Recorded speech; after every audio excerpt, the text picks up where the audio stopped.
Hello and welcome back to a new retro adventure video. After we've covered the weird and strange Les Manly games in the last video, I thought why not stick with the theme and cover another bunch of strange point-and-click adventure games. This time around we are talking about the MicroProse Trilogy. MicroProse, most well known for their simulation games and maybe the Sid Meier strategy games, also released 3 point-and-click adventures during the 90s. I felt like these adventure games are mostly forgotten nowadays, so I wanted to take the time to shine a little spotlight on them and their creation history. So let me take you with me to the future, to the 19th century and to a fantastical world.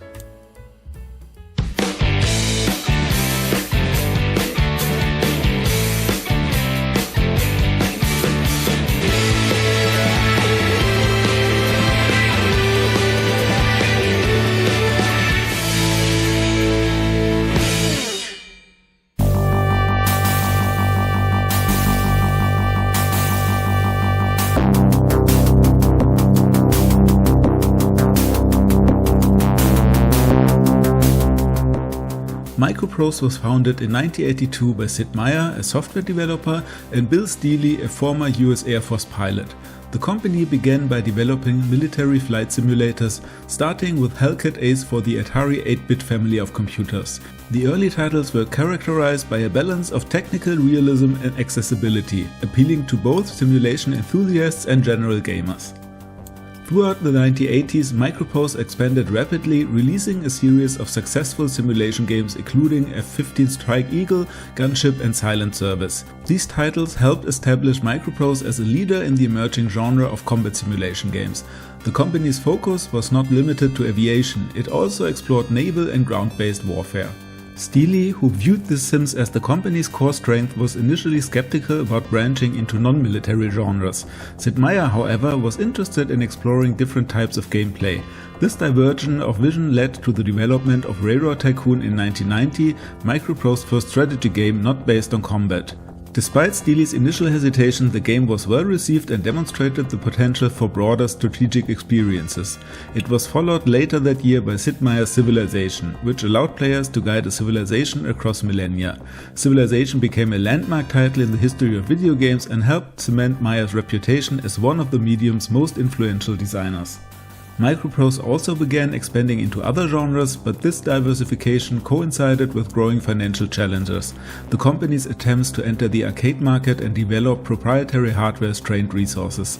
In 1993, MicroProse was acquired by Spectrum Holobyte. The merger brought organizational changes and creative conflicts, eventually leading to the departure of Sid Meier and other key staff, who went on to form Phyrexis Games in 1996. The late 90s saw MicroProse change hands multiple times. It was acquired by Hasbro Interactive in 1998, which shut down several of its studios. The brand was eventually absorbed by Infogrames, and by the early 2000s, the MicroProse names had largely vanished from the industry. In the early 90s, MicroProse made a brief but interesting venture into the point-and-click adventure genre, a departure from its established focus on military simulations and strategy. This move was part of a broader effort to diversify the company's portfolio and compete with genre leaders like Sierra Online and LucasArts, whose narrative-written adventures were growing in popularity. Microsoft established an internal development team as MPS Labs, which was tasked with exploring new genres including graphic adventures. The first of these games was Rex Nebular and the Cosmic Gender Bender, released in 1992. It was a science fiction comedy adventure set on a planet inhabited solely by women who had banished men centuries earlier. The game featured pre-rendered 3D graphics and a tone that blended slapstick with light social satire.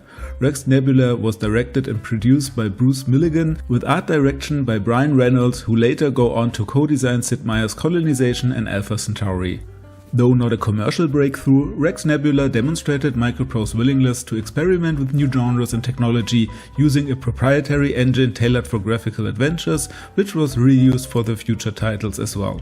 In 1993, MicroProse released Return of the Phantom, a more traditional mystery adventure set in Paris and loosely based on Gaston Leroux's novel The Phantom of the Opera. This title took a darker and more narrative-driven approach compared to its predecessor, incorporating digitized voice acting and higher production values. It was designed and written by Raymond Benson, who later gained recognition as a novelist and one of the official authors of the James Bond literary series. The game aimed to appeal to fans of Gothic mystery and classic literature, but remained a niche release in a market already saturated with adventure titles. The final installment in Microsoft's short-lived adventure game initiative was Dragonsphere, released in '94. It was a fantasy-themed game that combined traditional point-and-click mechanics with a detailed original lore. Unlike many fantasy adventures of the time, Dragonsphere emphasized political intrigue and personal consequence over high-stakes epic quests. The game was again developed by MPS Labs and involved contributions from a new group of designers and artists, many of whom later transitioned into the strategy titles that followed in the mid-90s. Despite a generally favorable critical reception, none of these titles achieved significant commercial success. Dragonsphere, the final entry in this short-lived trilogy, performed particularly poorly on the market. Although praised for its writing, visual design and original fantasy setting, it failed to generate substantial sales. In the years following its release, MicroProse began giving Dragonsphere away for free, bundled with other software or distributed as a promotional download. This move was both a reflection of its commercial failure and an effort to extract some goodwill from the otherwise overlooked title. The weak financial returns from all three adventures contributed to MicroProse's decision to abandon the genre entirely. With increasing internal pressures and industry shifts, the company returned its focus to the more predictable success of its simulation and strategy catalog. But we will focus on the adventure trilogy today and go through the games one by one. Let's get started! Though before you do, why not subscribe to the channel to get more adventure and retro gaming videos in the future, and maybe click the like button if you're enjoying the video so far. Thank you very much!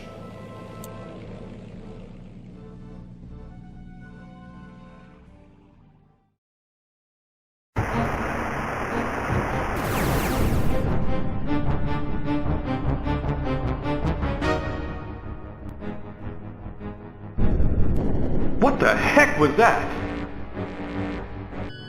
Now that's a big ship.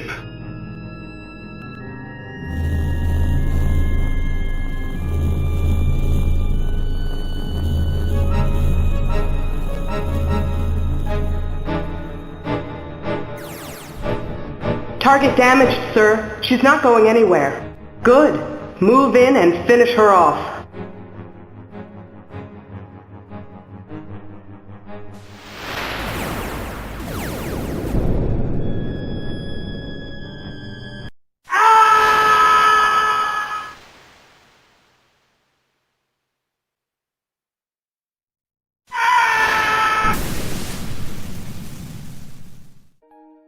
We are going through these games in chronological order, so the first one is Rex Nebular and the Cosmic Gender Bender. And when I first saw this game, it got me really excited. An adventure set in a sci-fi world with corny 90s humor and sexual innuendo? Sign me up! But instead of Leisure Suit Larry meets Roger Wilco, we get Leslie Nielsen in 2001: A Space Travesty. The game is really struggling with its own identity, as if it doesn't know if it should be a comedy or a serious science fiction adventure. Yes, there are jokes, but they are far and few between, and the game generally is pretty boring, especially if you compare it to the greats from Sierra Online. Whereas the Space Quest games really make the most out of their setting, Rex Nebular's character and world building lag behind. This isn't helped by the drab, colorless aesthetics that fail to ignite any sense of imagination. I mean, there are maybe one or two interesting locations, but mostly the game just doesn't do a lot with them because they are oftentimes only used for a single interaction on the screen. The music is passable, but nothing that really sticks with you, and whereas the intro sequence is voice acted, the game is not, though that's to be expected, this game was never released on a CD. So the presentation, the writing and the world building are all subpar, but what about the gameplay? Yeah, it's bad, it's really bad. This game commits almost all of the adventure crimes: obtruse puzzle design, deadman walking scenarios and pixel hunting. And the latter is especially infuriating because you can't just hover over objects to see a tooltip, you have to hold your right mouse button to look at them to see that they even exist. That makes the pixel hunting even more tedious. On the plus side, even though you can die in the game resets you right before that, which is pretty fair. To give you a little bit of an example for the atrocious puzzle design, there are these bones that you can pick up from the ground. Normally you would just pick up a bone and be done with it, but in this game you must pick up both or you will be screwed later on. About one half of the game later, you'll encounter the small dog that is going to kill you if you don't get rid of it. So you throw a bone over the fence and the little devil goes after it and falls to his death. At least you think that's what happened. But if you wait for just 10 seconds instead of going through the door that the dog guarded, the dog will be back. Now as you have picked up 2 bones, you can do the same again and you can say, well, I've learned from the situation, now I'm going to run through the door right away. What you don't know is that the game is going to screw you over on the next screen immediately. Because, what a surprise, the dog is back. And it's here where you need your second bone. So if you haven't picked up both bones, or if you have wasted a bone beforehand, this is game over. There's no way to go back and pick up new bones, you're just screwed yourself. It's really as if the game designer flips a bird and says, haha, you idiot, now go and play something else, you're obviously too stupid for my game. Now before I get too angry, let's have a look at the game's story and go through it bit by bit. There are some very interesting design choices in there as well. Our story begins with our hero delivering a priceless vase to a collector. Then we get a flashback on how our hero obtained the vase, and that's the part that we actually play. Our hero found the cloaked planet, but on arrival he was shut down by a bunch of space Amazons. They inhabit the planet and got rid of all men which they deem inferior. For reproduction purposes, the Amazons invented a machine, the gender bender, that allows them to turn into a man if really needed, but they hate that. Now we get out of our crashed ship, run around the jungle planet a bit and find a teleporter to teleport to the Amazon's base. There we immediately get captured and have to break out our prison cell. In order to get to the other places we need to go, we also have to acquire some teleporter codes. For that we have to use the gender bender machine on ourselves, turning us into a woman. Because of course there's a gender detector in front of the bar where we have to go. If you expect any clever commentary on gender stereotypes or even some inappropriate but funny jokes that play on the fact you're now a woman, well, you'll be disappointed. The whole scene pretty much amounts to nothing. With the codes we stole from the bar, we teleport to Metropolis, the big city that used to be run by men but is now completely deserted. There you're constantly going back and forth between locations, which isn't helped by the fact that you have to use the atrociously clunky car navigation system every time. It just takes forever and it's pretty boring as there are no characters to talk to and just all the empty scenery. At least you can do a bit of exploration and get some mildly interesting background information on the whole place and its history.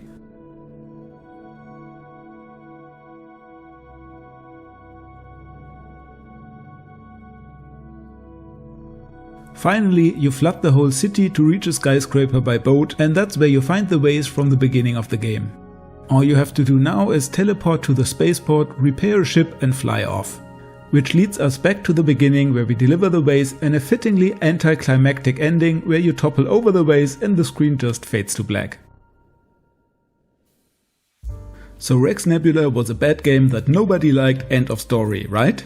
Not exactly. The reviews the game got back then were actually quite positive. Though nobody claimed that it reached the height of the Sierra or LucasArts adventure, they praised the game for its technical achievements and unique setting. And considering the context of the time when the game released, I can definitely see that. Even though I found much of the artwork to be rather bland and uninspired, technically it really looks good for its time. The controls work as well, and the story at least makes kind of sense and brings you to many different locations. And that's more than you can say about many of the other small competitors around that time. The German gaming magazine PC Player gave it a 74 out of 100, which by the magazine standard is quite high, and praised especially the beginning of the game, whereas they criticized that later on it becomes rather slow and boring. Computer Gaming World also talked quite favorably about the game. What I thought was funny here is that they mentioned that the game is pretty easy, but I guess that also makes sense in the context of the game. As I mentioned before, if you die you get reset instantly, and at least for most of the time you have a rough idea what you're supposed to do, compared to, for example, the first Less Manly game I talked about in my last video, where the story made so little sense that you got lost all the time. If you would ask me though if you should play the game today, I would say no. As promising as the premise of the game sounds, it's just not doing enough with it to make it really interesting. But you could see it as a promising start for MicroProse to venture into the genre, and the next 2 games will improve on that.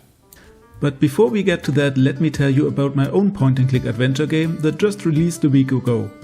In Cantaloupe Chronicle, you step into the shoes of a budding journalist on your first day as an intern at the town's quirky newspaper, the Cantaloupe Chronicle. Set in a cozy roadside town filled with intrigue, this game invites players to explore a rich atmospheric environment, interact with eccentric locals, solve puzzles and uncover stories that will shape your career as a reporter. The story centers on an old mystery, but the theme explores how not every story ends cleanly and how you have to live to learn without closure. I hope you'll give it a try. The link to the game's Steam and itch.io page is in the description below.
Ah, Monsieur Montand, there you are. Step down here, please. I wish to speak with you. Return of the Phantom is the second game in the quote-unquote trilogy, and it's the only game of the three I had actually heard about before. The game is about the return of the Phantom of the Opera, duh, and you play as a detective that has to find out if the Phantom is real and if it's really behind the murder with a giant chandelier. The game uses the same engine as Rex Nebular, so it controls exactly the same. You can clearly see MicroProse improvement with this title, not least thanks to Raymond Benson's writing and the more coherent storytelling. But while the game takes 2 steps forward, it also unfortunately takes 1 step back. The protagonist's slow walking speed carried over from Rex Nebular becomes even more frustrating here due to the increased amount of screen traversal. And although the writing has improved, the dialogue often drags on for far too long, and that's not helped by the stilted voice acting and the awkward, formulaic back and forth when asking questions, which fails to resemble anything close to fluent natural conversation. You would return. Because I have dreamt about it. I have some of the powers that my great-grandmother had, you see. Tell me about your dreams. I see him in the haze of darkness and shadows. He emerges. He has a woman with him dressed in white, but I cannot see her face. She is wearing a mask. I think I know who she might be, though. Who do you think she is? The Phantom was in love with the singer. The game is pretty light on puzzle solving. Most of the time you're just talking to people, exhausting every possible dialogue option. The game could use a bit more guidance here and there. Oftentimes you're just walking around aimlessly until you find someone to talk to or pick up items that you have no idea what you're supposed to do with at the moment. I should give a disclaimer that I played through the game with a walkthrough, so I did not encounter any dead man walking scenarios, but there were a few spots that seemed rather suspicious in that regard. The most atrocious part of the game is definitely the gigantic maze at the end. It was obviously put there to stretch out the otherwise relatively short playtime of the game. Combine that with the slow walking speed of the protagonist and the game's excitement comes to a screeching halt right before the finale.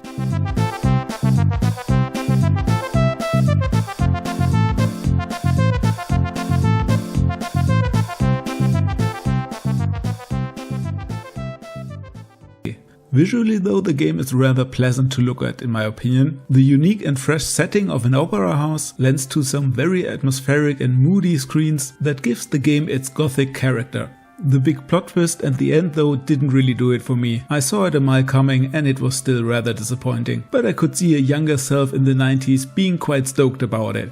So while we are already at it, let's dive into the story of Return of the Phantom.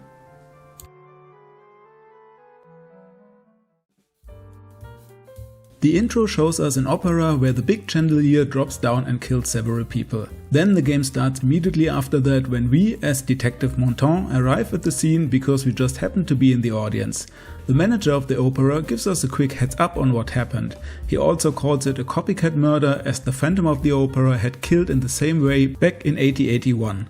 But the Phantom is believed to be dead since an excavation found a skeleton in the catacombs below the opera house.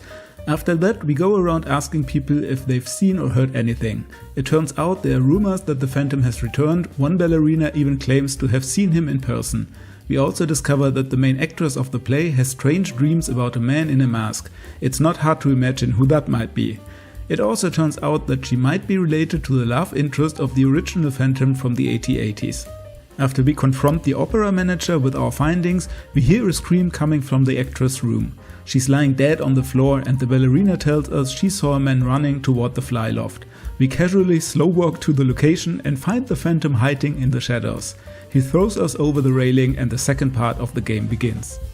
We wake up and after some confusion we realize we are now in the 1880s. We meet Christine Day, the Phantom's love interest, who addresses us as Raoul the Vicomte de Chauny. From what we learned earlier, he was Christine's lover and sure enough she's all over us now. This probably makes us the prime target of the Phantom's jealousy, raising the stakes. In the second part of the game we learn a few things about the Phantom. He has his own opera box with a secret passage. He insists that Christine play the lead role and threatens the manager if he doesn't comply. And Christine's singing has improved dramatically over the past few weeks thanks to an angel of music who teaches her through the walls of her dressing room. Christine demands that we leave the room as the shy angel of music won't appear otherwise. Right after we do, we listen at the door and the angel takes Christine with him. We break down the door with an axe only to find the room empty. After this dramatic encounter, Christine just reappears before the performance as if nothing has happened. We then watch the opera during which the Phantom appears on the stage and captures Christine.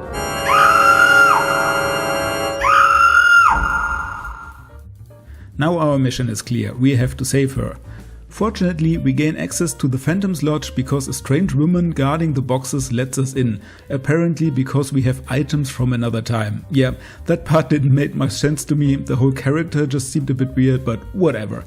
In the lodge we find access to the underground catacombs. After traversing the endless maze, we find Christine locked in some kind of glass coffin contraption. Once we rescue her, the Phantom appears and we confront him in a sword fight. He manages to flee. We chase him through secret passageways to the final confrontation on the opera's chandelier. There we remove his mask and suddenly the chandelier crashes down. Which brings us to the ending. We wake up. It was all a dream, blah blah blah. Or was it? Yeah, I didn't like that ending, but perhaps that plot device hadn't been overused at the time the game came out, and maybe it even caught some people by surprise, who knows. Well, and that's it, the story of the return of the Phantom.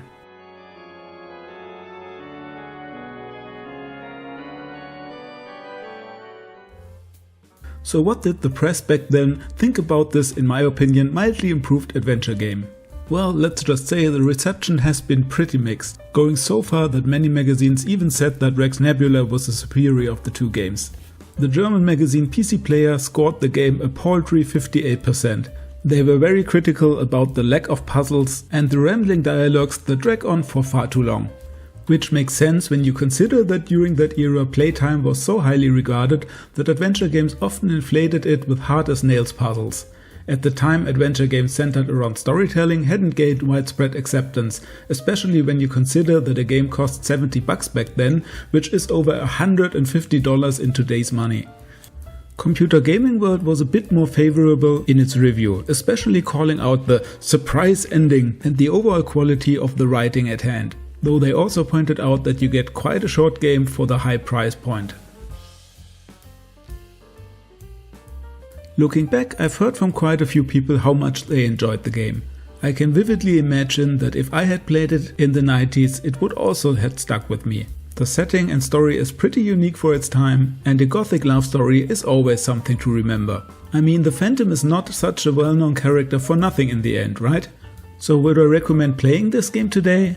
Well, if you watch this video and you're still intrigued by it, I would say give it a go. Maybe use a walkthrough, especially for that maze, and bring a little bit of patience and maybe a good cup of tea with you.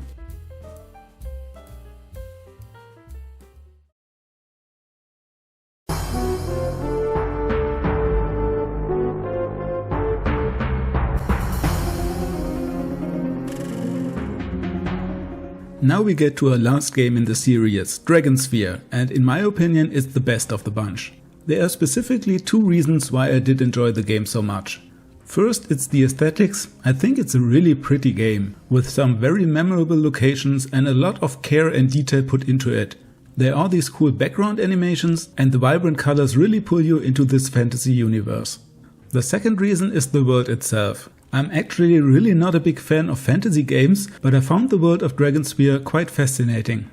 I love games that evoke the feeling that there's a vast hidden lore and a history simmering beneath the surface of what you actually get to experience.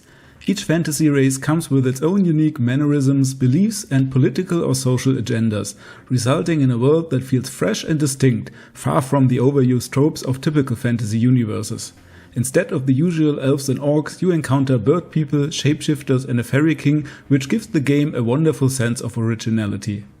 If I had to nitpick, it would be the dialogue, which can feel a bit uneven at times. Characters often speak in a way that matches their race or the medieval-inspired setting, but occasionally slip into more modern casual language mid-sentence, like something you'd hear from someone on the street. While the voice actors do a commendable job with the material, these inconsistencies can be a little distracting. That said, the dialogue is still quite enjoyable overall. The game also does a much better job at keeping conversations concise compared to Return of the Phantom. You are almost always interested in what the characters have to say, thanks in large part to the much improved voice acting. Anyway. What do you mean? I had hoped... it's useless. Never mind. Go if you want. I don't care. Nothing matters anymore. Go. I like being a hermit. Go. Very well, if that is your wish. Please, tell no one about me. I also enjoyed the story itself, which had a plot twist that actually got me. It feels a bit random at times because, well, you have this overarching goal, but you're doing a lot of stuff that's not progressing towards it. But if you just go with the flow, you'll have a memorable voyage that will lead to a satisfying conclusion. Now, gameplay-wise, this is unfortunately again not one of the greats in my opinion. One issue the game has is that there are so many fantasy-related MacGuffins you carry around where you have no idea what they are supposed to do, and all that fantasy logic that you are not familiar with makes some of those puzzles rather obtuse. It's not that bad though, I think you will eventually figure it out. What I really didn't care for were three puzzles in particular. The first puzzle involves the classics liar and truth teller setup, where you have to talk to around 6 fairies to figure out who's lying. Unfortunately, it's a rather tedious process. For starters, the fairies are constantly flying around, making it hard to keep track of who's who. To make matters worse, they frequently change colors, which also changes their behavior, so you have to factor that in as well. Even with a walkthrough, it was an exhausting ordeal. I can't imagine trying to solve it blindly. The second puzzle requires you to jump over a series of pillars in a specific order. While you can deduce the correct sequence from clues in the game, actually performing the jumps is dull and repetitive, and even worse, the game makes you do it twice. But the third and probably most frustrating offender is the game of luck you play with the Caliph. At first it might seem like there's some strategy involved, but it's mostly down to pure chance, probably 90% luck. This quickly leads to a lot of save scumming if you want to win. It might be tolerable if you only had to win once, but the game demands that you win 2 times in a row, and you have to do that 3 separate times. So that's a minimum of 6 perfect rounds, and later in the game you're forced to win 2 more rounds. Apparently because the developers thought their little minigame was so delightful you'd be eager to play it again. The whole experience is made even worse by the Caliph himself, who simply won't shut up during the game. He keeps repeating the same 3 lines over and over, wearing down your patience with every round. Your turn ends when you predict incorrectly. I am sorry, my friend, but I have won. Wouldn't you like to play again? I would love... How grand! The Ifrit will refill the bag for us, and we will play again. Oh, I am sorry. Your turn ends when you predict incorrectly. It is by the rising sun I have failed. Very good. As long as you are Oh, I am sorry. Your turn ends when you predict incorrectly. I have done it. I go again. I have done it. I go again. I have done it. I go again. Before we get into the story, I probably should mention the music. To make it short, it's pretty nice, I enjoyed it. Alright, let's go then. A long time ago there was an evil sorcerer named Sun Vi. The king defeated him when his court wizard Nertom imprisoned him using the power of the Dragonsphere. Now you wake up as King Kalash, just as the wizard spell is beginning to weaken. It's up to you to fulfill the prophecy and defeat Sun Vi once and for all. Your wife Fiona and her mother try to persuade you to sit it out, but you're determined to do what must be done. The whole next part of the game is dedicated to preparation and traveling across your kingdom. You seek help from the Fairy King and receive a magical artifact. You visit the land of the Shapeshifters where you are granted a vision in a cave. You consult the Caliph and his shamans who tell you about the spirit realm. Finally, you come to the rocky mountain range where the Sorcerer's Tower stands, and there you encountered Lane de Summers, a young duchess loyal to your kingdom. Unfortunately, she will fall to her death shortly after. Climbing up the mountains, you make quote-unquote friends with a shark, a race of bird people, before entering the Sorcerer's Tower. In the tower's highest chamber, you confront and defeat the sorcerer, at least for now. But this isn't the end of the game, far from it. During the battle, the sorcerer absorbs your magical abilities, which suddenly turns you into a young man who looks very unlike the king you've played up to this point.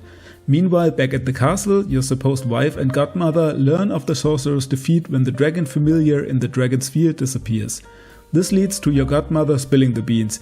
You were never actually King Kalash, but a shapeshifter implanted with his memories, while the real king has been locked away in the dungeon all along. Fiona is delighted that the sorcerer has been defeated and asks her mother to release the king now that it's safe. But that was only a ruse. The mother never actually planned to release the king at all. Instead, she brings out her real son McMorn, who McMorn, that's his name really? Oh well, McMorn then locks Fiona away for knowing too much and takes the throne. Our hero, deeply confused about his identity, returns to the old hermit at the base of the mountain. There he finds Lane, who apparently survived the fall from the mountain we witnessed earlier, though just barely. The hermit tells us that we are a shapeshifter and that, as such, we have healing powers. We promptly use them to revive an ever-grateful Lane. We also learn that the hermit is actually Nertom, the king's former wizard who has been hiding in the mountains ever since he discovered the king's imprisonment. Now we have two missions at hand: find out more about who we are and what happened to us, and save the real king from his evil stepmother. With our newly discovered healing powers, we manage to convince a shapeshifting monster that we are one of his kind, and he lets us into the shapeshifters' village. There we meet Greta, a young girl who enjoys taking the form of an old woman, who knows us and tells us our real name is Pit. Yeah, not exactly a great adventurer name if you ask me. She goes on to explain how we were kidnapped from the village and had our memory replaced with that of the king. More importantly, we receive our shapeshifter signet, which allows us to transform into 3 animal forms: a snake, a seal and a bear. But before we can save the king, we also need to rescue his soul, which was transferred to the spirit realm when he was magically frozen. Our good buddies, the shamans at the oasis, help us with this, and we retrieve the black sphere containing the king's soul from the rock in the spirit realm. With a bit of shapeshifting action, we reach the king's dungeon and break the ice encasing him using our majestic bear form. All that's left is to return his soul to him and then enter the castle to reclaim the throne. But there are 2 more obstacles in our way. The first is McMorn, the king's over-ambitious brother who wants the crown for himself. After we defeat him in combat, our godmother threatens us, claiming that the royal guard is loyal to her and will not allow the king to return. Fortunately for us, our friendship with Lane the Duchess pays off, as she shows up at just the right moment with an army of her own, forcing the royal guard to surrender. As a sign of gratitude, the king names us prince and the heir of the throne, and we even marry Lane while we're at it, because why not? That's the whole story. Roll credits. So how has Dragonsphere been received? Pretty positive actually. Most magazines around that time praised the game for its advancement over its predecessors, especially regarding to pacing and puzzle design. It stands at a very solid 7.7 Metascore at Moby Games, and people who played it also seemed to like it. The German gaming magazine PC Player was not so kind though. Yes, it scored a bit better than Return of the Phantom, but it was still way behind Rex Nebular, the first game in the series. Reading the article, it just sounds as if the reviewer got really bored with the game. He also criticized that the game was technically not as impressive as its predecessors, especially for the year 1994. Computer Gaming World was a lot more positive towards the game. They were still impressed by the game's technical achievements and especially praised the lifelike animations. though they also lamented that there weren't more quality of life features implemented and keyboard shortcuts were still missing. I was surprised that both reviews only gave a neutral retelling of the story but did not mention how well it was constructed and how interesting the world itself is. So we can speculate why this game failed so miserably despite its favorable reviews. MicroProse never achieved any big brand recognition as a point-and-click adventure developer, and many people were probably skeptical when they thought more about simulation and strategy games regarding to that company. Also, it seems MicroProse themselves were not really convinced of the game's success and did not put a lot of marketing out there. Last but not least, in '94 the adventure game market was really crowded, and there was also the start of the adventure game fatigue, when players started to pivot more to fresh action-packed 3D games. Another factor is probably that Microsoft never really established a strong IP amongst their games and always starting from scratch instead of leveraging a game's success and build upon it by releasing sequels. But now that these games are mostly forgotten, do you think they deserve better, or are they simply relics of the past, curiosities that faded away without making a real impact? Thanks for revisiting these games with me, and I hope you had a good time. And with that, see ya! How about a little drink between friends? Oh, my treat. Only if you drink first. Not that we don't trust you or anything. But we don't trust you. Drink first if it isn't poisoned. My pleasure. Ah. See? Safe as houses. Have some? I could use with a nip. I'm dust dry. Me too.